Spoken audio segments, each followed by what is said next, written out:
poesía, obras de teatro abajo en el auditorio y lo que también nos encanta a nosotros, un poquito de historia. Y por eso pues me agradece estar con ustedes y me agradece volver a darle la bienvenida a nuestro amigo David Canales, con quien siempre nos estamos juntando para platicar un poquito de la historia del noreste, que es esta región poco distinta al centro del país, poco distinta a los Estados Unidos. Estamos ahí en un intermedio raro y intentamos ahí rescatarla desde anécdotas, desde investigaciones, de dónde somos, de dónde venimos, ¿no? Como decían los latinos, quo vadimus, ¿no? Hacia dónde vamos y de dónde venimos. Así que muchas gracias por reunirnos, David, y bienvenido, maestro Andrés, a este recinto. Andrés Martínez. Amigos. Excelente. Así que aquí vamos a estar con el cafecito y con la plática. Muchas gracias por acompañarnos y además con los manteles largos porque estamos justo cumpliendo 4 años de ser una librería de espacio cultural aquí en Monterrey. Muchas gracias. Muchas gracias. Y ya repartieron unos juegos. No sé si alguien falta. Les podemos conseguir más juegos de la Alameda. Si no, pues ahorita alzan la mano. Adelante. Muchas gracias. Muchas gracias. Bueno, pues empezamos jueves de historia, el último jueves de mes, aquí en Punto y Coma. Y como siempre tenemos un invitado, hoy es de lujo porque además de haber aprendido mucho de Andrés y disfrutado mucho, seguimos con la intención de seguirle aprendiendo a Andrés Martínez, que de historia sabe. Porque me ha tocado vivirla, ¿verdad? Me ha tocado. Y en esta ocasión hablamos de la Alameda, pero la verdad es de que siempre estos jueves de historia son interactivos, entonces ustedes participan con nosotros y ahí vamos haciendo lo que ustedes quieran y platicamos de lo que ustedes quieran. Más o menos hicimos una guía de lo que vamos a platicar, pero pues en realidad yo quisiera empezar con la experiencia de Andrés con la Alameda, porque cuando platicas con personas que en los años 50 fueron chavitos, en Monterrey la Alameda es algo importantísimo, ¿no? Y por ahí se nos ha olvidado un poquito a nosotros. Yo digo que conocer el pasado de los lugares nos permite apreciarlo más y cuidarlos, ¿no? Cuando alguna noticia hace como 2 o 3 años, oye, que tomaron árboles en la Alameda, pues si nunca vamos a la Alameda, a decir, pues no sé qué pasó esto. Pero si sabemos que en la Alameda, ahí apresaron a Francisco y Madero, que en la Alameda nuestros padres, nuestros abuelos iban a tomarse fotografías ahí, que en la Alameda alrededor eran casas de gente bien, en la Alameda, bla, bla, bla, vas conociendo. Entonces cuando te dicen, no, están cortando los árboles, no, espérense, no me corten árboles. Nos da esa pertenencia. Conocer la historia de los lugares nos permite tener esa pertenencia. Y un poquito lo que queremos hacer aquí nosotros. Y a mí Andrés me platicaba que iba de chiquito a la Alameda y había un presidio. Exactamente. A ver, bueno, pues sentadito para yo, como les comenté, nací en Estanzuela y nomás pudo mi papá, ya éramos 3. Nos fuimos a vivir a la casa del coronel Robertson. Vámonos. Sí. Pero que esa parte es muy interesante. Sí. Y ahí duré yo hasta que cumplí 5 años. Entonces, El coronel Robertson es una de estas personajes que llegaron a Monterrey que poca gente conoce, porque así somos, no nos gusta platicar mucho de historia, pero pues fue una persona tan importante que nosotros conocemos Montemorelos y toda esa zona como nuestra zona citrícola. Bueno, antes de coronel Robertson no había una sola naranja, así es. o sea, esa era zona cañera. Antes de coronel Robertson, y después de coronel Robertson ahora le llamamos zona citrícola, entonces debería ser zona Robertson o algo así. Bueno, en la casa de Robertson, ahí su papá rentó la casa mi papá rentó la casa ahí, que tengo idea que ya le había comprado la cervecería. Y mi abuelo trabajaba en la cervecería, mi papá no. Pero por esas influencias, lo que tú quieras, rentó esa casa, que era una casa de 3 pisos, gigantesca, con pisos de madera. Haz de cuenta que andabas en una telenovela ahí de... La Avenida Universidad, y está cervecería, termina cervecería hacia el norte y está Comisión Federal de Electricidad. Exactamente. Al lado de Comisión Federal de Electricidad.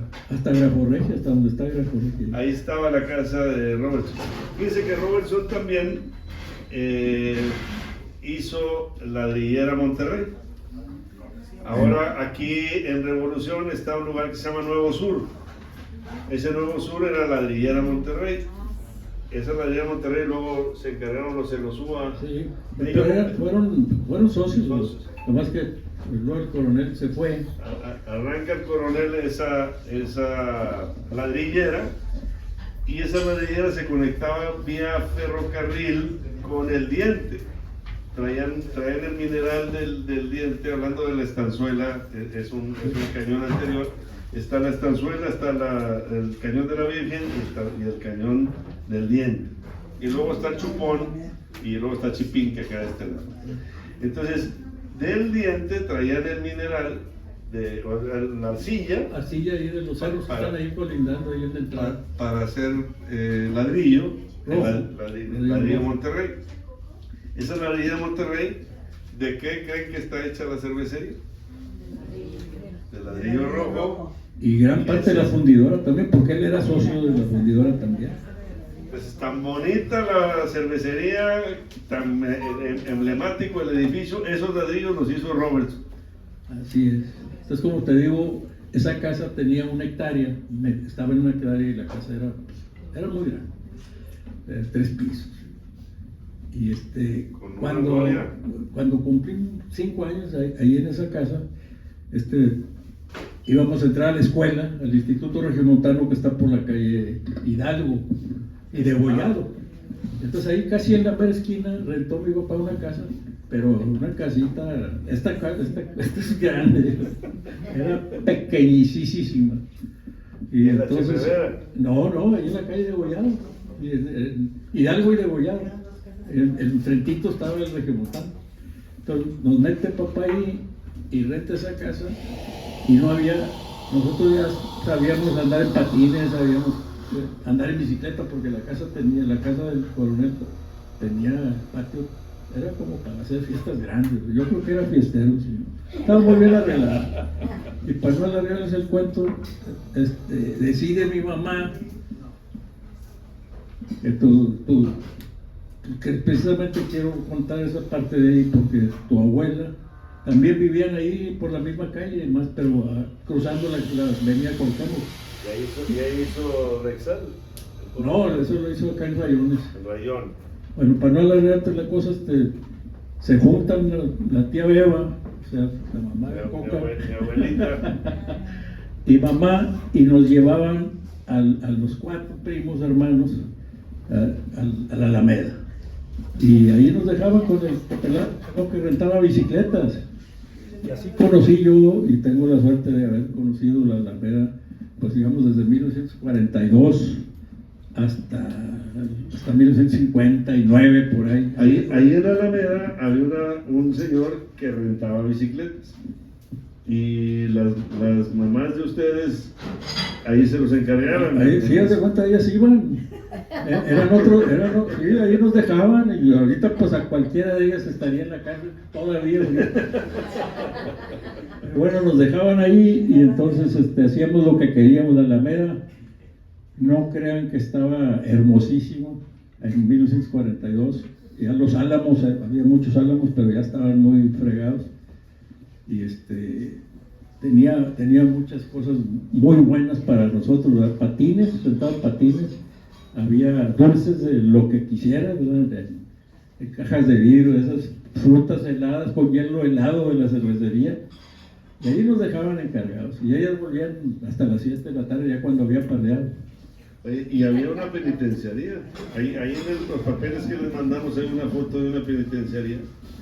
antes de, ahora nos quitaron la penitenciaría acá La del Topo Chico. del Topo Chico. Antes del Topo Chico estaba ahí en la Alameda. Y el general Bernardo Reyes hizo esa penitenciaría, curiosamente quitándole 17, le dejó 4 hectáreas a la Alameda, más o menos lo que tiene, y originalmente eran 17 hectáreas. Hizo la penitenciaría ahí, y ya cuando yo iba cuando íbamos a ahí está, muy bonita la fachada. Que dice era Pino Suárez, esquina con Espinosa. No, Pino Suárez con Aramberri. Con Aramberri. Con Aramberri. O sea, en la calle de Aramberri. Ahí en la mera esquina de Aramberri y Pino Suárez. Tenía frente No, para... ahora, bueno, ya vamos a ver, creo que ya ni está tampoco. Ese frente que estás viendo ahí era hacia la Sí, Alameda. el chicharrón, ¿cómo están los chicharrones Méndez? De esa esquina. Hacia el cine que está ahí en Monterrey. Ah, sí. El Teresa Montoya y todo eso era dentro de la Alameda. Se quedan con ese terreno, hacen la penitenciaría y luego resuelven cambiarla. Ya en 1942, 43 ya la estaban tumbando, pero todavía no habían cambiado la raza que estaba ahí para el Topo Chico, que era para donde se fueron a cambiar. La siguiente Y penitenciaria. la cosa es que cuando nosotros andábamos ahí, porque muchas veces papá y el tío Arturo iban a marchar, ahí eran milicianos, se llamaban, porque era la temporada de la Segunda Guerra Mundial. Entonces los estaban entrenando ahí por si venían los alemanes, que pues aquí andaban como quieran, pero era para proteger, por si aquel Bernardo Reyes fue el que... No, Bernardo Reyes no. No, ya no. No, ya se había muerto hace mucho. Sí, pues a ver, sí, Ávila Camacho, ¿no? Sí, Ávila Camacho. Formaron esas milicias y marchaban ellos enfrente de lo que es la penitenciaría. Curiosamente, pues ahí estábamos todos los niños ahí viendo, y los señores que estaban ahí prisioneros estaban ya muy derruida la cárcel, pero el frente no, y había ventanucos a nivel de la calle. Y entonces por ahí se asomaban todos, era muy impresionante para nosotros verlos agarrados de los barrotes y pidiendo que les diéramos de comer o cigarros. En un piso más abajo. Era el sótano, era el patio. Si ves los planos del penal ese, pues, por dentro estaban muy bien, ¿ves? Pero estos ya estaban en el sótano porque estaban tumbando todo. Ahora, entonces, dice su papá y su tío, que era mi abuelo, iban a desfilar ahí en ese entonces porque antes de que México entrara a la Segunda Guerra Mundial, ya había esas amenazas, y entonces el presidente de la República pide a todos los ciudadanos pues una especie de censo y que estén preparados por si algo pudiera pasar, porque sentían que esa Segunda Guerra Mundial, estamos hablando por ahí de los 40, principios de los 45. Sí, 42 estoy hablando, 42. yo estoy hablando del 42, ya tenía tiempo de haber empezado la Guerra Mundial.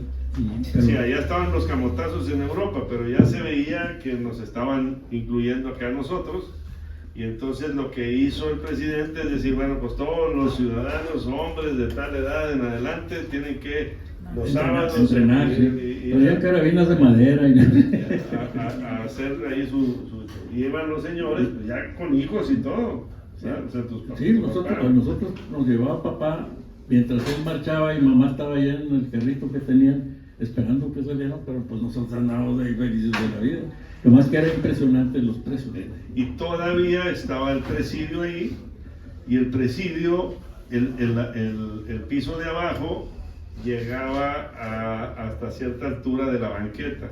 Entonces, no sé si les ha tocado algunas construcciones viejas en donde se ve a la altura de la banqueta unas ventanas para la altura del sótano, y la casa empieza un poquito más arriba. Había una escalerita, más o menos Sí. me acuerdo.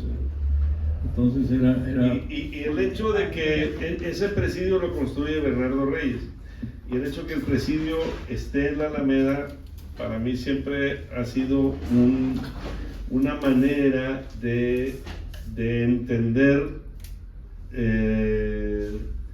¿cómo decir? El poder de Bernardo Reyes. O sea, normalmente tú cuando vas a hacer un presidio lo quieres poner lejos de la ciudad, ¿no? O sea, en el mero centro. En Estados Unidos pues están las ciudades y para allá hay un presidio porque esos presos pues son gente que no puede estar con los ciudadanos y los pones alejados. Pero aquí Bernardo Reyes lo pone en la mera, así como diciendo, o estás conmigo o aquí están los que no están conmigo.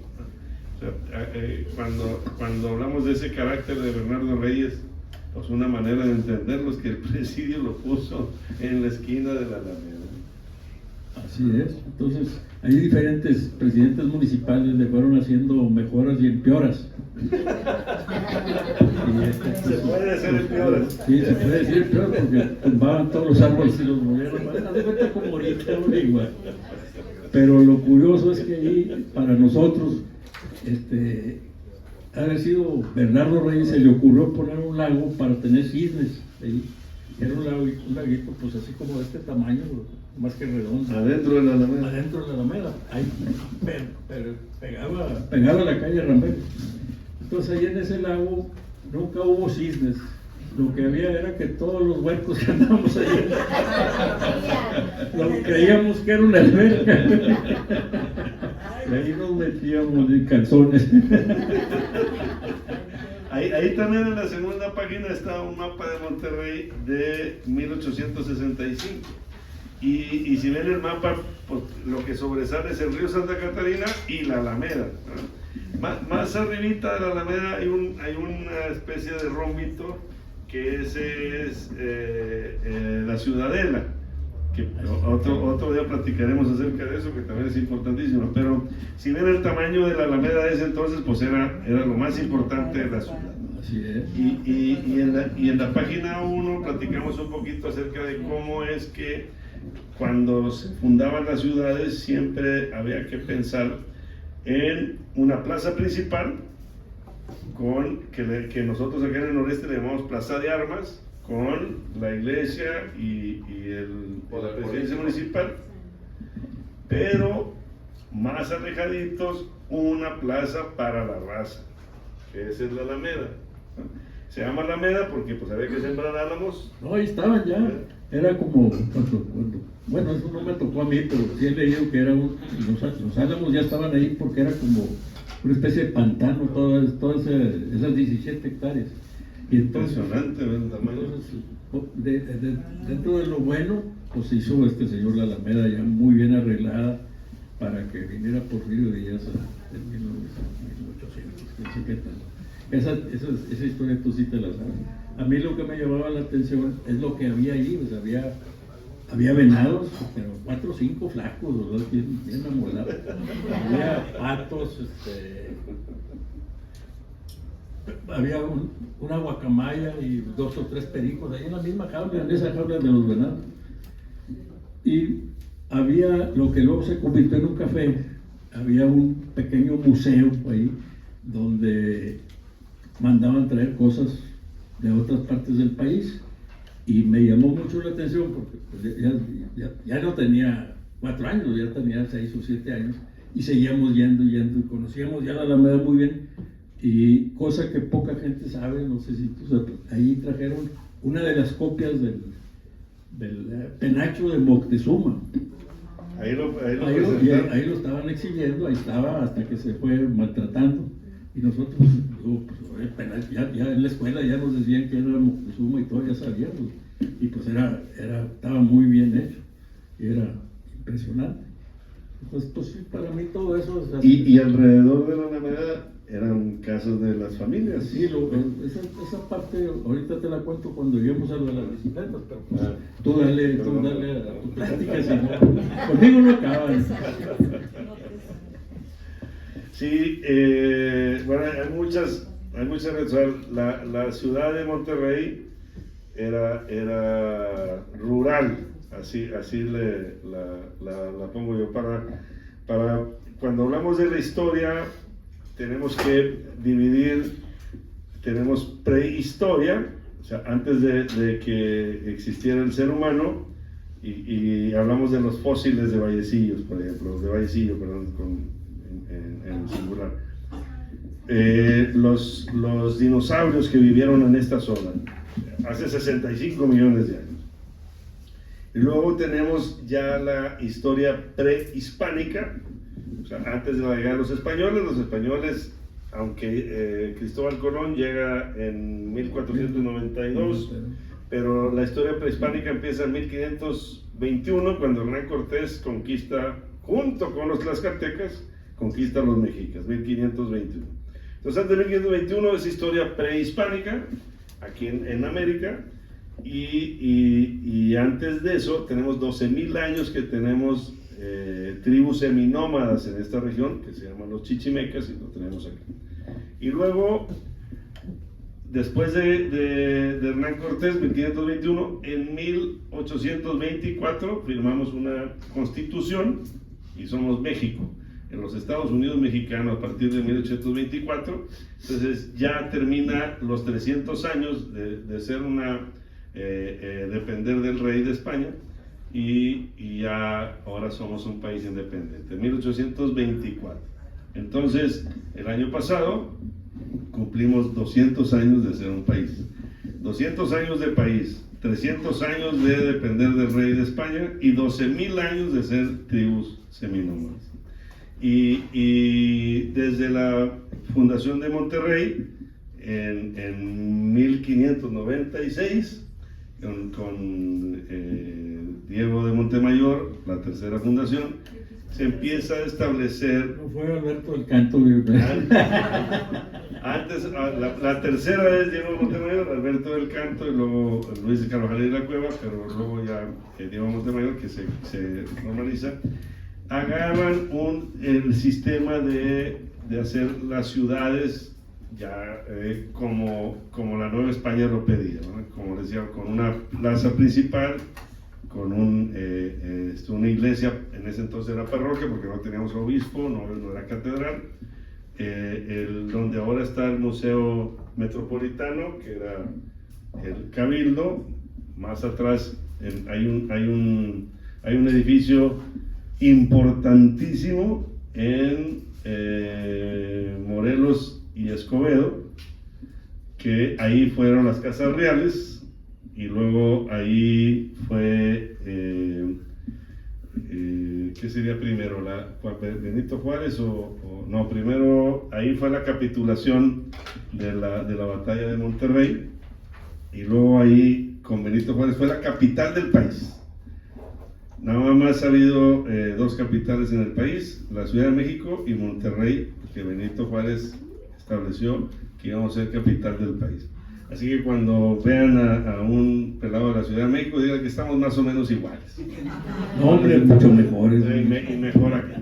Morelos y Escobedo. Morelos y Escobedo. Es tan importante ese edificio, les digo, 3 cosas que sucedieron ahí.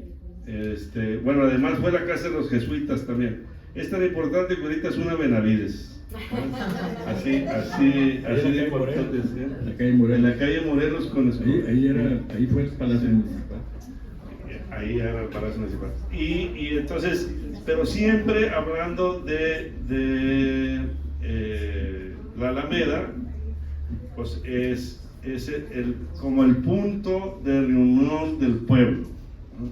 Ahorita reconocemos mucho el barrio antiguo, bienvenidos, como que, ay, qué padre el barrio antiguo, pero la Alameda tiene historia desde siempre. Sí, increíble. Y la ciudad de Monterrey va creciendo. Entonces, vuelvo otra vez nada más para establecer, es prehistoria, hace 65 millones de años, historia prehispánica, 1521, y historia colonial, que termina en 1824, pero hay un momento en donde la ciudad de Monterrey cambia de rural a urbano, ¿no? Que eso es el cambio más difícil que hemos tenido, para mi gusto. O sea, todavía lo que nos está platicando Andrés aquí es una ciudad rural, todos se conocían, sacaban las banquetas, las mecedoras. Es lo que te quería contar, ¿verdad? Sí. No creas que estábamos solos, porque para las 6:30, 7, en la acera en Washington, en la calle enfrente, toda esa acera eran casas no tan buenas, tan lujosas como las que estaban por Washington. Digo, la calle de abajo es Washington, la que está Padre Mieres arriba, y luego Modesto Arriola está en medio. por Modesto Arriola estaban las casas ahí donde precisamente ahí llegó Francisco Madero, ¿no? Ajá. Bueno, entonces todas esas familias se salían, eran probablemente ya gente jubilada, lo que se salían y ponían sus mecedoras desde las 4 de la tarde, ahí estaban, o sea, no estábamos solos. Era un Monterrey muy diferente. Un Monterrey rural, Así es. Entonces, ahorita que mencionaste el agua, 200,000 habitantes, Ahí- 150,000 ahí habitantes. es la Alameda para alimentar el laguito ese que usábamos de alberca, que el lago que no era lago sino era alberca. Había una acequia, ¿verdad? Que no venía como muchas otras desde San Jerónimo o de Santa Catarina, las demás acequias de Monterrey. Esa venía de los ojos de agua de Santa Lucía. Entonces siempre había agua ahí. No crees que muy arreglada la acequia, ¿verdad? Como todas las acequias, ¿verdad? Con matitas de los lados y todo, pero eso era lo que alimentaba el agua. Y ahí andaban ustedes de... Nosotros andábamos ahí, como te digo, ya más grandes, ya a los 15 o 16 años, pues ya no íbamos a todo eso, a ver eso, ni a patinar, ni a nada, sino que íbamos a ver a las muchachas, ¿verdad? Porque ahí ya había la costumbre que luego se adoptó para la Plaza Zaragoza de dar vueltas, ¿verdad? Y yo llegué a ir en automóvil por dentro de se permitía, ¿verdad? Dábamos las vueltas de aquí para allá, todos amontonados, porque no era tan ancho los paseos, pero ya para acá se cuenta, unos para allá y otros para acá las muchachas y nosotros ahí paseando. Era Pero ahí estamos hablando de los 60, sí, 59, 60. 50. Sí, o sea, en la Plaza Zaragoza, pero nada más en la Plaza Zaragoza también, en la Purísima también había grupos. Pero todo, bueno, no empezó aquí, en San Pedro también ya había. Pero ahí era como que era, Entonces, lo era que- más fifí, ahí andaba yo. Lo que sucedía es de que cómo se van las escuelas eran de niños y de niñas, ¿verdad? Y a las niñas las cuidaban mucho. Eso creí.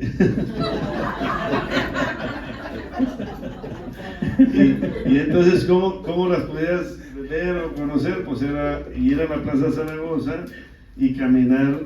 Unos para un lado. Ahí era caminando acá, estoy carro en la Alameda. Entonces, una anécdota que les quiero contar es la de las bicicletas.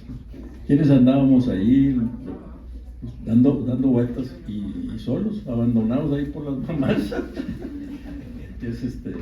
Todo eso, pues, para mí es una experiencia increíble, ¿verdad? Que tengo muy bien grabada en la memoria, todo eso, porque no había otro parque, otro lugar donde los que no teníamos patio, era el patio para toda la raza, porque no era lo que a lo mejor pretendió Porfirio Díaz o Bernardo Reyes, que fuera muy fifí ahí. Sí había señoras que iban con vestidos largos y todo, sí se paseaban ahí con sus copetes, pero lo que había ahí era raza, dulceros, un pelado que tenía un burro, un caballo, no me acuerdo, y nos subían y yo lloraba, nos subían para tomarnos fotos ahí en el caballo, todo eso que había, sobre todo frente a la calle Washington.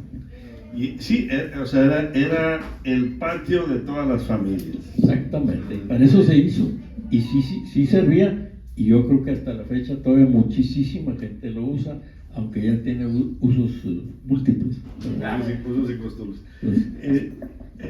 Platicabas de los dulceros, porque está bien padre, porque dice Andrés, había muchas opciones de dulces. Camotes, cáscaras de Pero naranja. ahorita tú llevas a algún niño de 12 años a que vean esos dulces, va a decir que no hay nada. Pues puede ser que sí, porque quiere puro Milky Way. No, pero eran camotes había camotes, los frutas caramelos. cristalizadas, las naranjas cristalizadas, Y- todo lo que es aquí de Nuevo León, todo lo que es... Y para los niños Oye, era como... Oye, elotes, los elotes, ¿verdad? De Linares, o no sé de dónde los traían, de Juárez. No, era una romería, curiosamente, nada más en la calle Washington. Lo demás, había gentes que iban a practicar carrera y le daban vueltas a la Alameda corriendo con sus pantaloncitos shorts, no como los de ahorita, y camisetas así, y le daban vueltas un kilómetro. Después de trabajar, Un kilómetro y ¿no? medio, Sí, sí. más o menos es la vuelta que le das ahí. Sí, después de trabajar. La raza de la fundidora, todo. Ahí llegaban todo tipo de gente y nosotros. Entonces, imagínense esa ciudad, cómo va creciendo. Pero digo, Monterrey era de Venustiano Carranza a Félix U. Gómez y de Hidalgo a Madero. Hasta ahí era la ciudad de Monterrey. Y el río Santa Catarina, pues no estaba... Ni canalizado. no estaba canalizado, entonces cuando se desbordaba llegaba el agua hasta la Alameda, porque es de las partes más abajo, ¿no? Y la calle era la calle Hidalgo. O sea, las propiedades que llegaban a la calle Hidalgo daban al río. Así es. No existía la calle Constitución y del otro lado, pues era la Independencia, ya se llamaba así, ¿no? San Luisito. San Luisito. Y se quedaba incomunicado cuando traía agua al río, porque luego hicieron el puente de San Luisito, 1904 el primero, pues se lo lleva el río, y luego por ahí en el 8 vuelven a hacer otro y se lo lleva el río. Era de madera, entonces fue flotando. Era un barco. Oye, fueron unos gringos los que lo hicieron, ¿eh? El de madera, que es el de la inundación del 9. Del 9. Se lo llevó era un puente de madera. ¿Y ustedes dónde vivían? ¿O vivían, dices, en la calle, fundidora en la calle, primero? nosotros en la Bellavista, ya con Robertson, y luego nos vinimos a la calle de Gollado. Entonces, hasta a pie nos podíamos ir, nada más que no nos daban permiso, pero casi todos lo hacíamos sin permiso. Entonces, ahí cuando andábamos en las bicicletas, otra anécdota muy curiosa es que nuestras mamás nos traían por la calle a Ramberry, y ahí como a 7 cuadras de la Alameda estaba la casa de Ramberry, ¿verdad? Y entonces ahí habían matado a una persona, no me acuerdo qué, y había un perico que decía que no me mates, Gabriel, no me mates. Total, eso nos contaban las señoras y se fascinaban cuando pasábamos por ahí, llegábamos a la Alameda y ya que nos quedábamos solos ahí con los demás huercos que eran más grandes que nosotros, y de ahí del mero barrio nos asustaban diciendo que los muertos de allá de la calle de Ramberry y los de la penitenciaría, porque ahí fusilaban gente, allí sí, todavía entonces, había ahí, pena de muerte. Con eso nos asustaban a nosotros, porque ahí andaban los muertos, y que había, no sé qué, animales raros en los árboles, y no me acuerdo cómo se llama. Hay 4 crímenes de Monterrey que sacudieron a Monterrey. El primero, sin duda, es el de la casa de Ramberry. La casa de Ramberry. Y me tocó el año pasado estar en la casa de Ramberry. Ya ves que la quisieron hacer restaurante, no funcionó, y ahorita la quieren hacer museo, y dimos una plática ahí y sí se siente gacho, o sea, había malas vibras de jalón. Sí, está increíblemente así como que muy tenebrosa. El otro episodio es el del doctor Ballín. Casi lo conocí. Sí, y también hay mucho que contar acerca de Ballín. Pero Ballín a él ya le tocó la penitenciaría en Topo Chico. Topo Chico, exactamente. Pero a Ballín era pena de muerte cuando lo sentencian a pena. Todavía existía la pena de muerte del siglo pasado, no nos acordamos de eso. A Lora con un abogado pernoctó, no sé cómo se llama ahí legalmente, la pena de muerte por 30 años. Y salió. Salió mucho antes de los 30 Antes años. de los 30. Él tuvo ahí- Pero la sentencia era pena de muerte. Bueno, este ahí tiene una historia interesante ahí en el penal, güey, porque atendió a muchísima gente. Sí. Él era una. Sí, era bueno, Fuera de que se comía a los amigos, era muy buena gente. Ahí en el penal. Todo el mundo ha visto la película del Silencio de los Inocentes. Bueno, esa película del Silencio de los Inocentes está basada en el Dr. Ballí. El doctor. Él escribió, el escritor del Silencio de los Inocentes vino a entrevistar a un pelado que había matado Según él, pacientes. según él, los mismos, a Ballí en persona, a Ballí en persona. No, iba a entrevistar a otra persona y la historia, bueno, ya nos salimos de la Alameda. No, es que está dentro, está dentro de los muertos que asustaban. Ahí ponle, si me ayudas con el internet del doctor Ballí. Lo que sucedió es, bueno, la historia es la siguiente. El doctor Ballí era un doctor, jovenazo, a los 28 años, mata a un paciente y lo descuartiza, lo hace en una cajita y lo tira. En el 59. Y entonces, pues se encuentra la cajita del muerto, una cajita de zapato, dicen, o sea, lo estuvo descuartizado. No, lo que pasa es que lo demás se lo comió. Pues traía hambre. Y total, pues lo descubren y él no niega y dice, no, pues sí, yo eso aventé. Y lo meten a la cárcel y lo declaran culpable y lo sentencian a pena de muerte. Y él ahí en la cárcel logra la permuta y luego adentro de la cárcel cura gente y entonces él era el doctor. El doctor ahí en el penal, así es. Entonces este reportero norteamericano viene a entrevistar a una persona norteamericana que había asesinado en la carretera a 3 personas, pero a la hora de atraparlo lo hirieron. ¿Cómo se podía decir desde la carretera? Entonces, el que estaba atendiendo al criminal era el doctor Ballí. Entonces, el reportero de Estados Unidos llega a entrevistar al asesino. Y pues le tocó conocer al doctor. Dyke Andrew Simmons, algo así. Y entonces pues entrevista al doctor y bueno, pues ¿cómo ve usted? Y el doctor dice el escritor que le llamó mucho la atención porque el doctor le hizo varias preguntas así muy... Oye, ¿y tú crees que el asesino pensó por esto? Y varias cosas. Y entonces el escritor como que agarró ahí la onda. Y antes de irse, habla con el encargado del presidio y dice, oye, el doctor qué bárbaro, el doctor, ¿dónde tiene su consultorio? No, él es preso. Aquí está preso y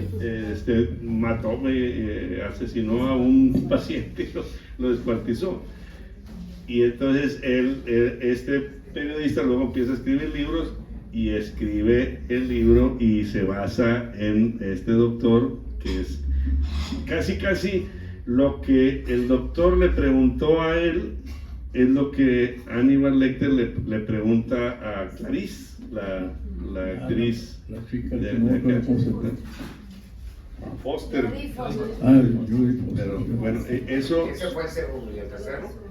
El tercero es bueno, hay 2, pero es el de el Sgt. Pepper. ¿Cómo era que? Las hermanas Millet. Sí. ¿Y el cuarto? Edgar Contreras, que también lo encuentra por una cosa rara ahí, porque ya se había escapado del lado. El cuarto sería que con la novia mató a los hermanitos de la novia, ¿cómo se llama Pantoy. Pero hay un intermedio del niño Hernán. No, pero te brincaste aquí Jaime se sabe todas. El del country. Y luego estaría el de Julio Gastrillón. También. El de Castellón, pero eso sí estuvo mucho más rápido. Pero son de esas cosas que Te brincaste a Edgar Añón de la carretera, ¿cómo se llamaba? El que mató a las Milet. ese es el del Sgt. Pepper. La discoteca estaba en el centrito. Edgar Contreras Jurado, algo así se llama. Nosotros le decíamos Edgar Añón de la carretera. Y vivía en una casa de la siembra cultural. Sí, trabajaba en la sección amarilla. Mississippi. Exactamente. Trabajaba en la sección amarilla, que ahorita ustedes no saben qué significa la sección amarilla. No, ya no.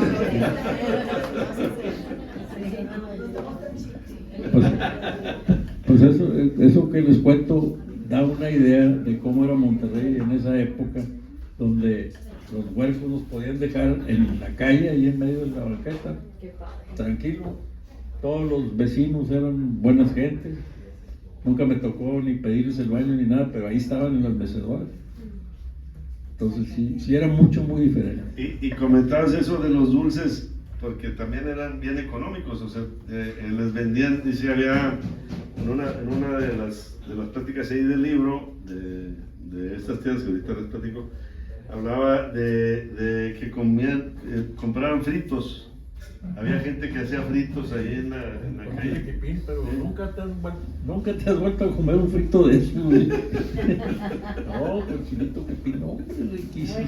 Pero le echaban el piquín En la bolsita que eran no había poliuretano ni nada, polistireno. O sea, era un caso con aceite. Con aceite hirviendo, hirviendo. y ponían la masa. Una luya que era como de trapo, con un pico acá, como para que saliera hueco. Para que salieran los frititos. Entonces, esos los echaban. Era harina. Sí, harina. Con manteca de puerco. ¿Dónde ponían la manteca de puerco? ¿En la harina? No, la manteca de puerco estaba en la olla. No era aceite. No era aceite, era manteca de puerco. Entonces los fritos ya más grandecitos. A ver, háganle así.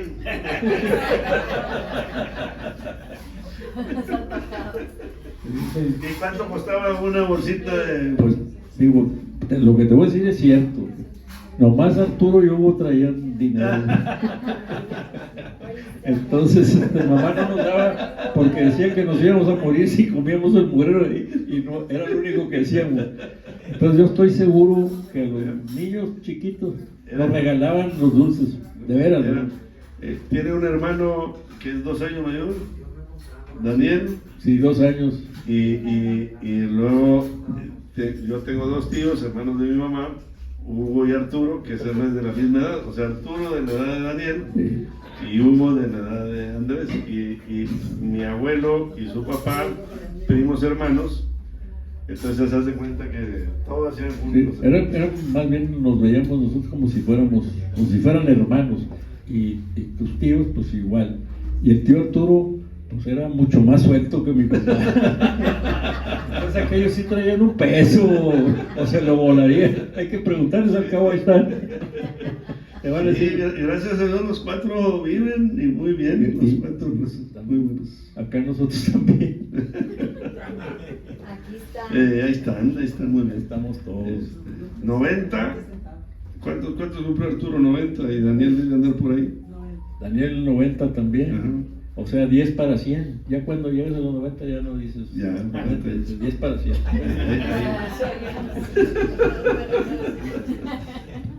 Son 10 para 100.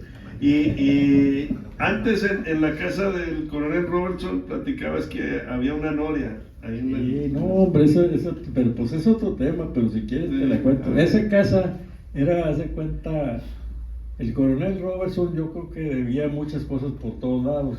Entonces tenía por adentro de los cuartos, como en las películas, había pasadizos por atrás de las paredes. La casa era toda de ladrillo rojo. Las paredes de adentro pues eran de material enyesado, pero mamá usaba esos pasadizos, usaba como closet. Pero podías ir del cuarto que estuvieras por toda la casa. La casa era impresionante, estilo, pues no sé, un estilo muy bonito, casi como, se parece a la de madera que dicen que es la de Robertson, que está más adelantito por la misma calle. Pero ya no. Pero la de ladrillo, pues él tenía la ladrillera. Aparte yo tengo fotografías de él ahí. O sea, él era el que le rentaba la casa o la cervecería a mi papá. Porque la cervecería a lo mejor ya le habían comprado ahí. Pero ese patio tenía noria. Muchas de las casas en Monterrey, de ese Monterrey rural, había la sequía, Sí. había los ríos y había las norias. Y no había agua entubada ahí, no había. Y las norias eran de cortito, o sea, estamos hablando de 10, 12 metros y ya sacaban agua. Esa de ahí de la casa sí, a lo mejor tenía unos 20 metros. Y lo curioso es que la habían hecho a la antigüita, como la de unas películas que hay últimamente, que era como un caracol. O sea, imagínense que era un hueco muy grande Sí. y se iba haciendo cono hacia abajo hasta llegar al agua.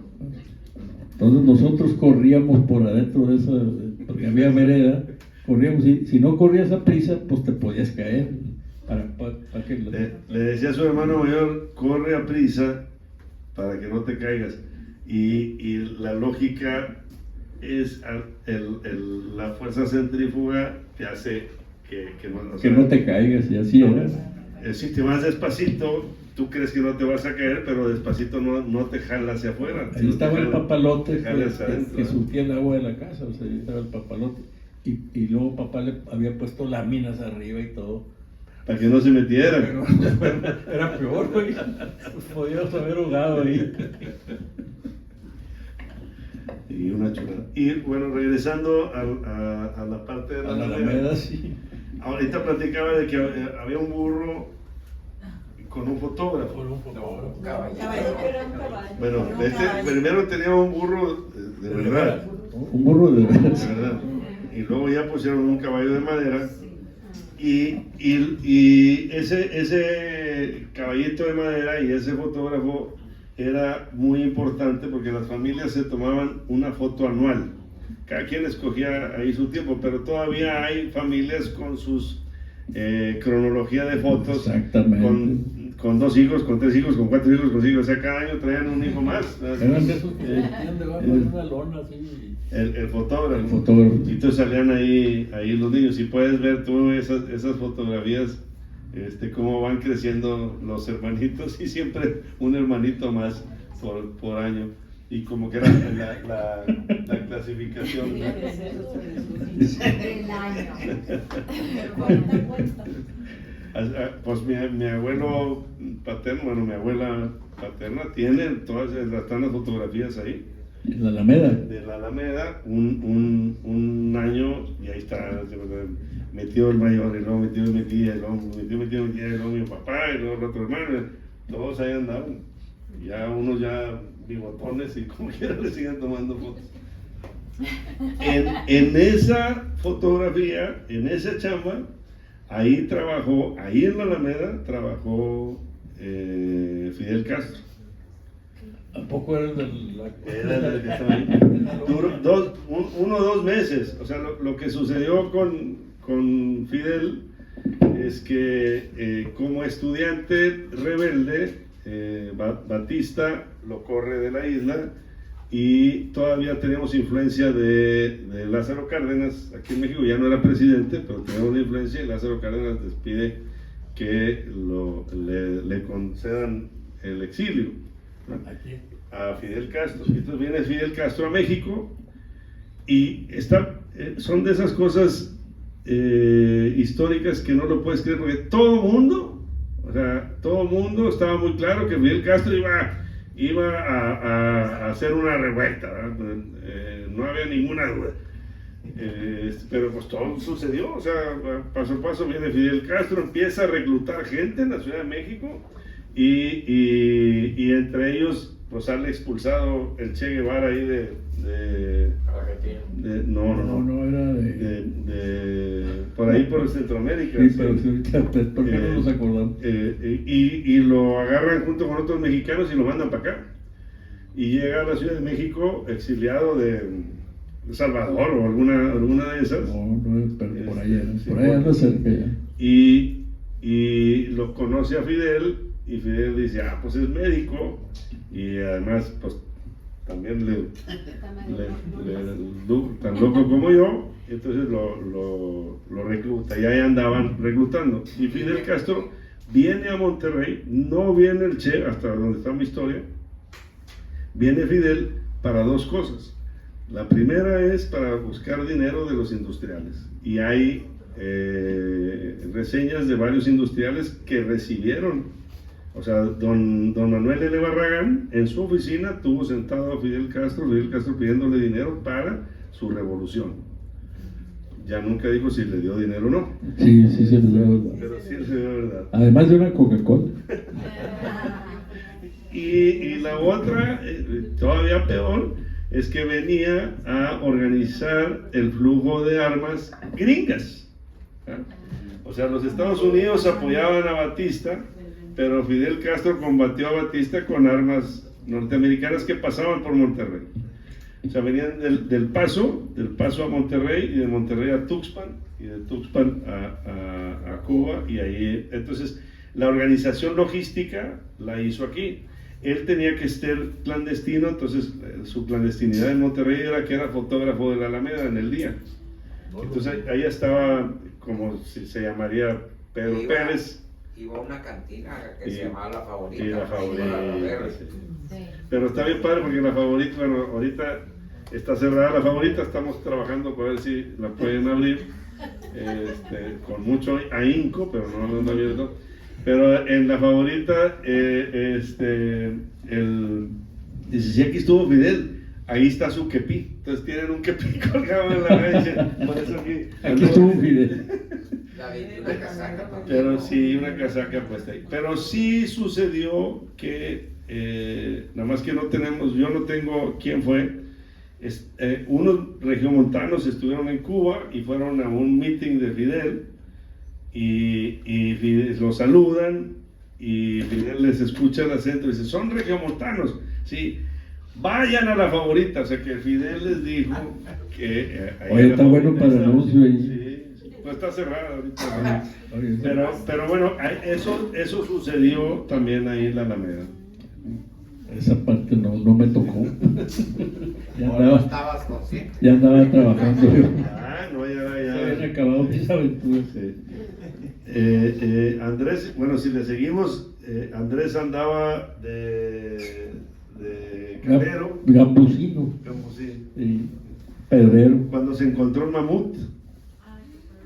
Sí, ese es otro. En el Cerro de la Silla. Ese es otro, fuera de la Alameda, pero sí. Pero muy interesante porque pues yo trabajaba en la pedrera de mi papá en el Cerro de la Silla, y salía en el norte que no nos conformábamos con escarbar el cerro y destruirlo, sino que además lo quemábamos. Bueno, ahí en esa pedrera, de repente en una cueva donde como que el animal se Me voy un poquito antes, porque lo que hacía su papá era vender leña. Así Al es. principio. Sí. O sea, nosotros en Monterrey teníamos estufas de leña y asadores. Todo era pura las leña, casas, todo. era de leña. O lo que llamábamos gas, ¿verdad? Cuando alguien les diga de que cuando empezó la carne asada fue de siempre, ¿no? Siempre fue con leña y siempre había... Eso nos viene por los judíos. Y vendía leña. Cuando llegan las estufas de gas y empieza el gas entubado, entonces pareciera que su papá se iba a quedar sin chamba. Pero su suegro... Esa sí te la sabes. A ver. Bueno, pues Aquí viene en el libro. mi papá no se llevaba bien con el papá de mi mamá, porque también cuestiones de ahí de la Alameda, mi papá era, y toda su familia eran, le iban a don Porfirio, y mi abuelo por los Farías, pues esos trabajaban con Pancho Villa. Entonces no lo quería, ¿verdad? Pero mi abuelo materno, Juan, había estudiado en el Texas A&M un día o dos allí, porque luego se vinieron a la revolución. Era ingeniero, pero no era. Pero sabía, se parecía mucho a mí físicamente, y también que le gustaba leer. Y entonces ese señor Farías fue el que enseñó al señor Daniel Martínez Sada hacer can, pero a mi papá le caía gordísimo que yo dijera eso, pero eso me lo había contado a mí mi abuelo materno. Entonces el suegro le enseña a hacer cal porque se le estaba acabando la chamba de la leña. Entonces con esa misma leña, calentando la piedra, Así es, en una cuevita.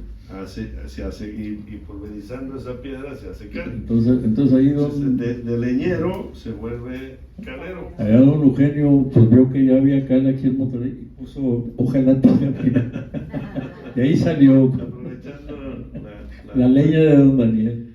Entonces a Andrés le toca trabajar ahí Así es. y andando en el cerro con la piedra y con la leña es que encuentras. En la pedrera esa vez, pues ya papá, ya no, ya pues como ya andaba yo ahí dando guerra, pues bueno, órale, tú te encargas de la pedrera. Y en una voladura que hicimos ahí, pues de repente en una cueva, no era que estuvieran las piedras, sino que este animal se resbaló o se cayó y estaba prácticamente entero en la cueva. Y yo ya estaba estudiando ingeniería. Y el profesor Dussolier, que era el que había encontrado la tumba 14, no sé dónde, allá en no sé qué parte del país, pues era mi maestro, pues, y yo le dije a mi papá, oye papá, ¿cómo ves si me traigo al maestro Dussolier? Sirve que me pase de año. Ese mismo día en la tarde le puso dinamita al mamut. Tu papá. Mi papá. Porque dijo, no hombre, me van a decomisar aquí toda la pedra. Y se acabó el mamut. Y se acabó el mamut, no guardé ni una muela, nada. Alguno de los trabajadores se llevó una muela y la usaba para detener la puerta en la casa y ahí se sentaba adelante. Una muela del animal. Fue lo único que se salvó, pero nunca la tuve yo, la tenía uno de los... En el cerro de la silla. En el cerro de la silla, se llamaba Juan Sainz el que se quedó con la muela.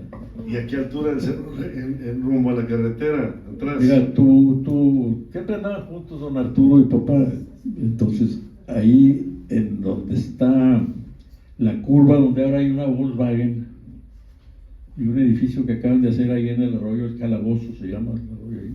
Ojalá.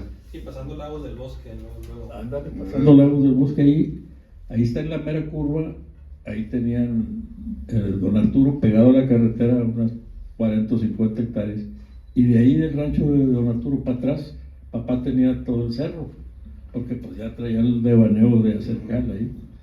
Ahí cazaban venado, los amigos también. No, había todo, había osos, hay muchos acá en Chipique, ¿no? Allá lo que había, como dices tú, por eso me enojo yo cuando dicen que los aborígenes de aquí de Nuevo León andaban encuerados y no sé qué, y que no tenían, que estaban flacos y que no comían. Pues si los venados venían a comer de la mano de ellos, digo, aquí todavía ahorita vas a la sierra y está lleno de venados, todavía. Entonces, no es, eso son puras mentiras de todo. Que andábamos hambreados. Puras mentiras que inventaron los frailes que vinieron aquí para decir que estaba muy feo, pero no, pero vivían bien. Andaban vestidos y todo, no andaban, pues había pieles aquí, todo lo que quisieran. Me da coraje, porque todo el mundo dice que eran muy salvajes. Eran salvajes porque pues les vinieron a quitar su tierra, tú sabes eso. Un poquito. Sí, muy bien. Y también lo de la parte del mamut, pues esa fue de los primeros mamíferos que llegaron acá, que se extinguieron, ¿no? Pero era si han visto la película de La Era del Hielo, es una película que está basada muy bien en la historia. Hace 12,000 años tuvimos nosotros una era del hielo, una glaciación, y se junta el estrecho de Bering con Alaska, y de allá vienen todos los mamíferos. Dentro de esos mamíferos viene el humano y viene el mamut también. El mamut lo que pasa es que era más lento y se lo comieron la raza de aquí, ¿no? No crees que se extinguieron, se los comieron. Era parte de la alimentación. Era parte de la alimentación. Y la gente que le sabe a estas tribus, como decíamos, eran 12,000 años de tribus que vivieron acá. Esas tribus evolucionaron porque comían primero el mamut, y para comer el mamut necesitaban lanzas y grupos de gente. O sea, un mamut era acorralado para poder ser cazado. Era muy grande. Eso fue de los primeros. Y ya al final cazaban venado con arco y flecha. Que para cazar un venado con arco y flecha, mucha habilidad. Y cuando llegan los españoles con sus rifles, o no sé cómo se llamarán, arcabuces, el problema de los españoles es que de un balazo a otro balazo tienen que cargar el arcabuz. Y entre que cargaban una y otra, los naturales aventaban 5 flechas. Entonces la flecha era hecho bala, era menos dañina, pero pues 5 flechas contra una bala. Y ahí con eso se fueron defendiendo durante algún tiempo. Ya le hemos revuelto bastante daño. Así es eso. Pero bueno, entonces regresando a la parte de la Alameda,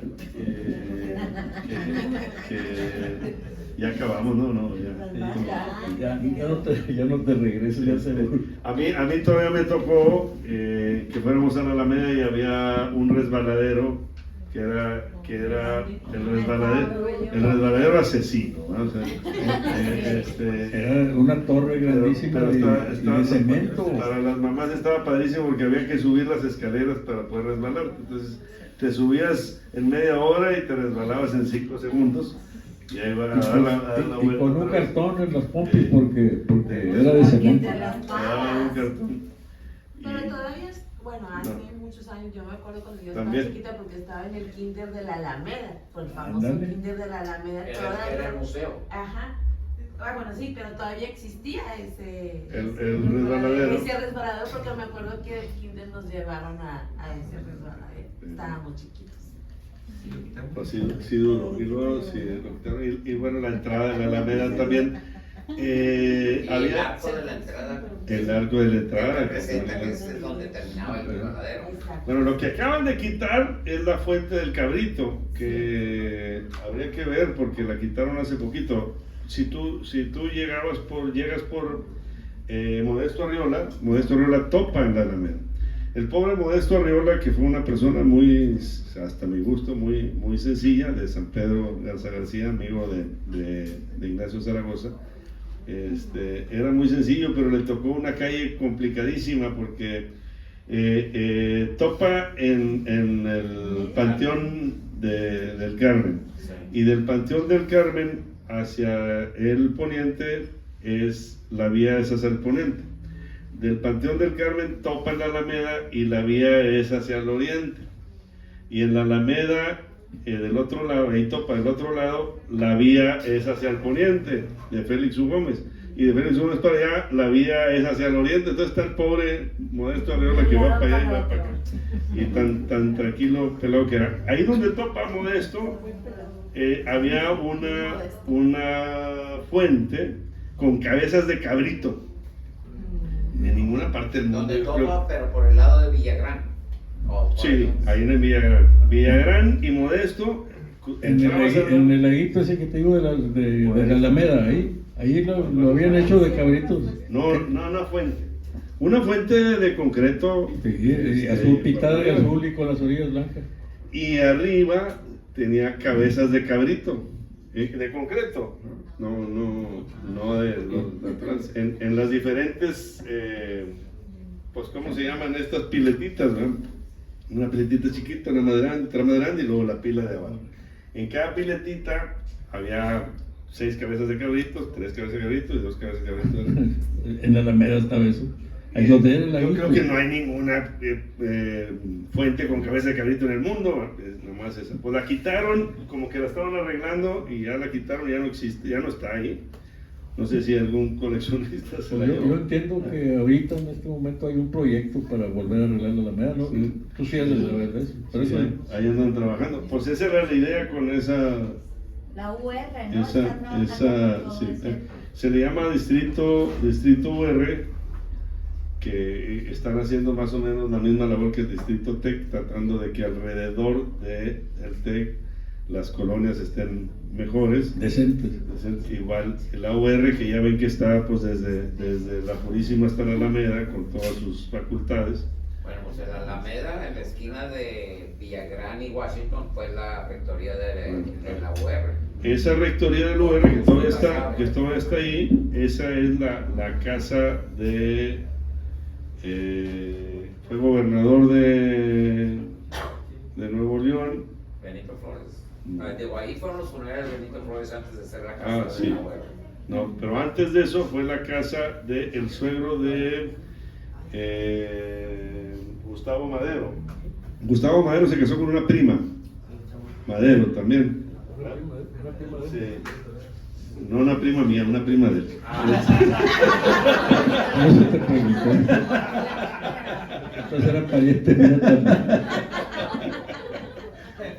Y el papá de esa prima fue gobernador de Nuevo León, ahorita les digo cómo se llamaba, y esa era la casa.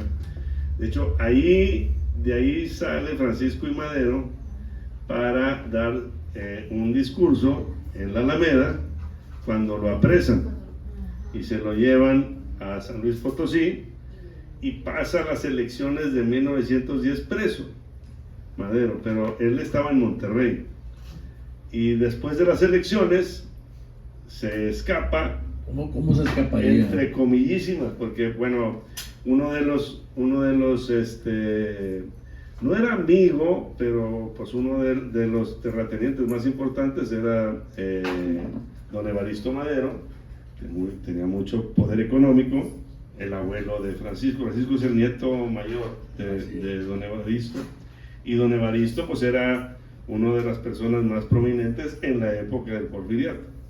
Entonces algo tuvo que haber que, bueno, al final de cuentas se escapa de San Luis Potosí, se va para Estados Unidos y allá en Estados Unidos proclama el Plan de San Luis, no fue en San Luis, y el 20 de noviembre de 1910 cruza la frontera y empieza la primera levantamiento revolucionario, porque hay que aclarar que no hubo una revolución, sino fueron diferentes revoluciones. La primera es esta de Madero contra Porfirio Díaz, y luego 2 años después, en el 13, ya sería Bernardo Reyes levantado contra Madero, y así nos iríamos con Huertas y con... Sí, pero ya la revolución fue muy cortita, Muy lo cortita, demás sí. fue puro pleito Ya después como ahorita. Pleitos como actual. Pero es apresado en la Alameda, precisamente. Ese es en 1910. Fue apresado mientras estaba dando un discurso. Iba apenas, salió de su casa para dar el meeting y ahí lo agarran. Antes de eso, en 1903 había unas elecciones para gobernador y las iba a ganar Bernardo Reyes, porque tenemos otras elecciones como en el centro de Porfirio Díaz, que se reeligió 9 veces, pero había elecciones y pues todo el pueblo quería que fuera Porfirio Díaz. Así aquí Bernardo Reyes, ¿no? Entonces Bernardo Reyes en el 1903 hay unas elecciones y había un candidato muy fuerte que también se apellidaba Reyes, no sé si José Reyes, y hace un meeting ahí en la Alameda, y de la Alameda se van caminando hasta la Plaza Zaragoza, y ahí los acribillan desde el Casino Monterrey, y es 2 de abril de 1903, y estaban celebrando el 2 de abril, porque eso hay unas calles que se llaman 2 de abril, porque es la tercera batalla de Puebla, la número 3. La primera batalla de Puebla, el 5 de mayo, ganan los mexicanos. 6 meses después hay una segunda batalla de Puebla y nos ganan los franceses. Por eso es que Benito Juárez tiene que venirse para acá, para Monterrey. Entonces, de la batalla del 5 de mayo, a los 6 meses ya perdimos Puebla y perdimos México, y ahí es donde viene Maximiliano. Y luego ya cuando andábamos acosando a Maximiliano en Querétaro, Porfirio Díaz gana Puebla el 2 de abril, y como Porfirio Díaz después ya se hace presidente, pues se celebraba el 2 de abril, porque pues él era el héroe del 2 de abril. durante muchos años. Y en ese festejo, en 1903, es que hay esa manifestación en contra de Bernardo Reyes. Hay fotografías ya de que estaba la Alameda llena de gente apoyando al candidato opositor a Bernardo Reyes, ahí en la Alameda. Muy bien. ¿Listos o qué? No, quédense, ya se van.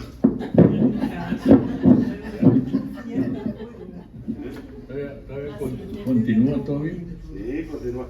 Bueno, ahí tienen en los escritos un poquito de historia también. Viene, como les decía, el mapa de Monterrey.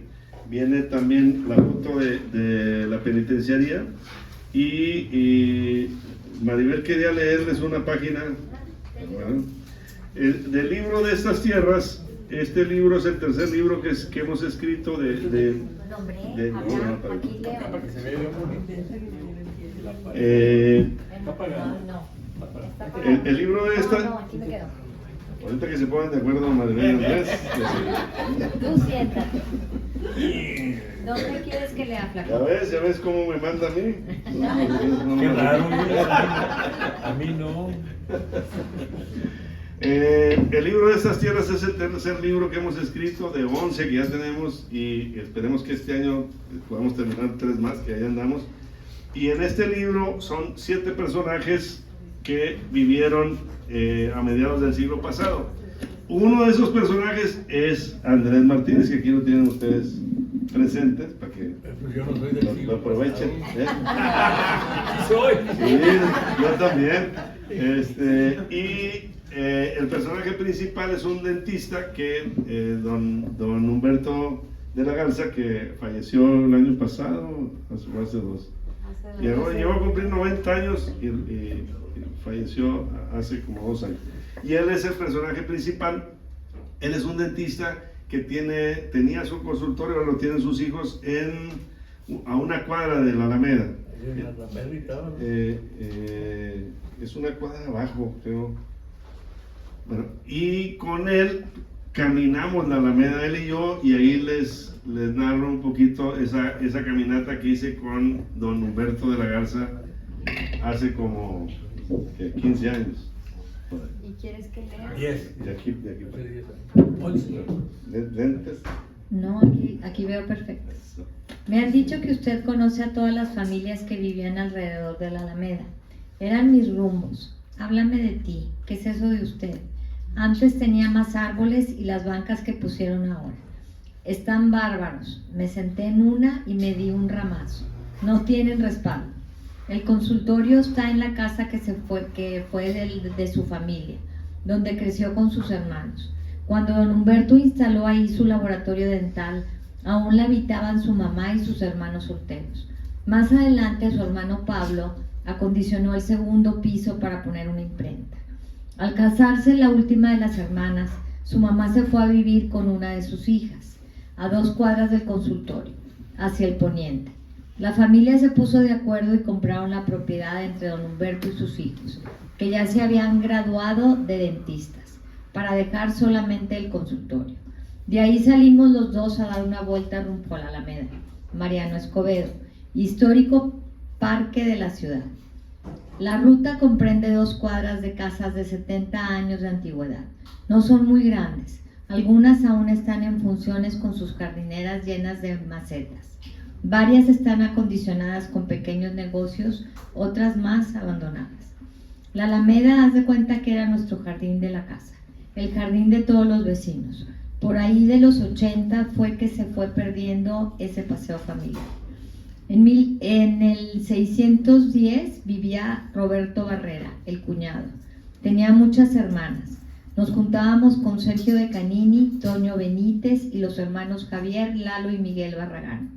Mira, en ese árbol hace 50 años me dio un cachetadón una muchacha. Guarda silencio, parece que ve pasar un recuerdo teniendo enfrente ese gran parque que el gobernador Vidaurri construyó con visión para el esparcimiento de las familias que se han instalado en las nuevas colonias. Sí. Pues esa es parte de nuestra historia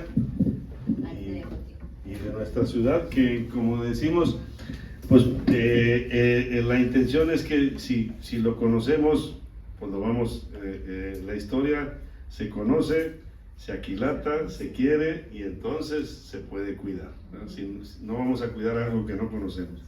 Y parte de la función es que lo conozcamos para cuidarlo.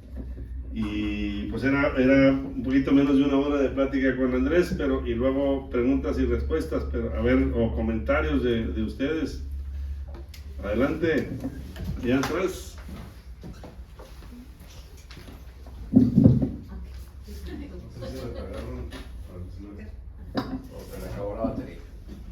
Bueno, pues ha sido muy fascinante todo lo que nos han platicado. Nos llevaron a un viaje muy, muy atrás en el tiempo. Muchas gracias por esta plática. Yo lo que le quiero preguntar, y es algo que yo me pregunto cuando veo fotografías muy antiguas, si pudiera comentar, regresándonos a cuando usted tenía esos 4 o 5 años, ¿qué se escuchaba en la ciudad? ¿Cuáles eran los sonidos? Ahorita estás allá afuera y se ve puro camión y carros y son ruidos. En aquel entonces, ¿qué se escuchaba? No sé si lo recuerdan. Pues más o menos. Mira, sí había camiones y los camiones, pues eran camiones que probablemente ya los compraban usados, medio destartalados. Aparte, había pocas calles que estuvieran bien pavimentadas. O sea, si era ruidoso, más no como ahorita. Se oía, por ejemplo, ahí en la Alameda, había personas que a lo mejor jubilados o que iban a jugar ajedrez y otros tocaban. Ya ves que aquí el acordeón es muy... Y entonces se oían polcas y redobas y ese tipo de cosas, más que ahorita. Ahorita si te pones a gritar ahí en la Alameda, pues ya no se oye. Y el sonido de la ciudad, pues nunca había pensado, pero sí era mucho, de veras no lo había pensado. Sí había muchos automóviles y eran más ruidosos que los de ahorita, pero sí, yo creo que era más tranquilo. Ay, bueno, y una segunda pregunta, perdón, ya para terminar. En tiempo de calor, ya ve que aquí nos extendemos, ¿verdad? Porque es cuando se baja el sol y el calor. ¿A qué hora se metía la gente? O sea, se retiraba de ahí, de ese patio familiar y tan de comunidad. ¿A qué hora se retiraba? O sea, que ya había tranquilidad en la Alameda cuando hacía mucho calor. Sí, mira, cuando hacía mucho calor, en esa manzana, de eso me acuerdo muy bien, las casas no eran de techo bajo, ¿verdad? Tenían las ventanas aquellas con postigos y la casa la tenían cerrada todo el día. De modo que en la noche abrían tantito por el aire, todavía ahorita en la noche es fresco. Entonces, ¿qué hacían? Se salían a la banqueta, ¿verdad? Hasta que oscurecía, hasta las 7:30, toda la gente estaba en la banqueta y aparte conviviendo. Eso fue lo que a mí me tocó en los años que yo anduve ahí, y todavía hasta 1960 todavía se usaba prácticamente lo mismo. O sea, la gente en la banqueta a platicar, a comadrear. Era, como decíamos, era el WhatsApp de aquel entonces. Corría más rápido. Sí, más o menos cenaban temprano. Esa era otra parte. O sea, a las 6 de la tarde ya estaban cenando y luego salían porque había que también apagar esas leñas, y salían a las banquetas, y como había mucho jardín, las casas tenían jardín enfrente y jardín atrás, corría muy padre el aire de oriente a poniente, y serenaban la casa afuera en las banquetas y ahí platicaban unos con otros. Había otros tiempos donde sí la noche era muy caliente y tenían sus terrazas y dormían en las... salían a dormir en las terrazas. Ahí en esa zona de ahí las casas no eran, perdido eran de 3 metros de alto las plantas bajas. Sí, techos altos. Techos altos. En el techo era de madera y le ponían una sábana. Pues sí, era una lona. Una lona. Era una lona, había como 20 o 30 centímetros. Te digo porque nosotros con un palo le picamos a la lona y parecía que era techo sólido y era de lona, con unos agujeros para que pudieras en las esquinas. Y otra cosa curiosa que me acordé ahorita es la iluminación. Y a mí me tocó todavía hasta ese barrio de la Curtidora, quizás un poquito todavía más al poniente, llegaba el gas que tira la Fundidora a la atmósfera ahorita, era un gas de muy bajo potencial, pero esas eran